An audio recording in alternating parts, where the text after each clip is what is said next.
মৃত্যু অনিবার্য। তবে যদি জিজ্ঞেস করা হয় যে মৃত্যু কি, এর ব্যাখ্যার হয়তো অভাব হবে না। আজ আমরা জানার চেষ্টা করব মৃত্যুর মুহূর্তে ঠিক কী ঘটে একজন মানুষের মস্তিষ্কে, আর এ বিষয়ে বিজ্ঞানীরা কি বলছেন। সম্প্রতি একটি গবেষণায় উঠে এসেছে অবিশ্বাস্য তথ্য। মার্কিন যুক্তরাষ্ট্রের একদল বিজ্ঞানী প্রথমবারের মতো মৃত্যুর সময় মানুষের মস্তিষ্কের কার্যকলাপ রেকর্ড করতে সক্ষম হয়েছেন। আর তাতেই মিলেছে চাঞ্চল্যকর এক ইঙ্গিত। মৃত্যুর আগ মুহূর্তে আমাদের মস্তিষ্ক হয়তো পুরো জীবন একবার শেষবারের মতো রিভিউ করে নেয়।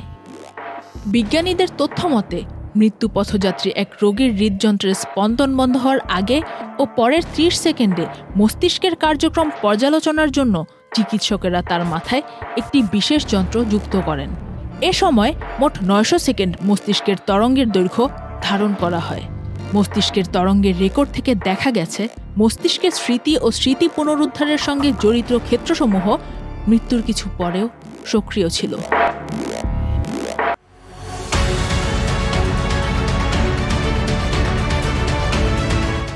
আমাদের মস্তিষ্ক মৃত্যুর ঠিক আগে জীবনের গুরুত্বপূর্ণ ঘটনাগুলো শেষবারের মতো স্মরণ করতে পারে, যা মৃত্যুর কাছাকাছি যাওয়া অনেক ব্যক্তির অভিজ্ঞতায় বলা হয়েছে।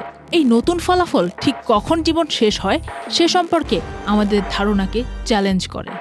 এটা কি নিছক নিউরোলজিক্যাল রেসপন্স, নাকি এর পেছনে লুকিয়ে আছে আরও গভীর কোনো রহস্য? বিশেষজ্ঞদের মতে স্বপ্ন দেখা, ধ্যান করা, নতুবা ভাবনা চিন্তা করা কিংবা স্মৃতিচারণ করার মতো কাজগুলোর প্রতিটিতেই মস্তিষ্ক থেকে পরস্পর মৌলিক কিছু তরঙ্গ সৃষ্টি হয়। সাধারণ ভাষায় একে ব্রেইন ওয়েভ বলে। মস্তিষ্ক জীবন থেকে মৃত্যুর এই যাত্রা সুসংগঠিত করে। মস্তিষ্কের শেষ কাজটি হলো মৃত্যুর মুহূর্তে জীবনের সব সুন্দর স্মৃতিগুলোকে এক মুহূর্তেই ফিরিয়ে দেওয়া। Faria Ahmed Khan, channel I.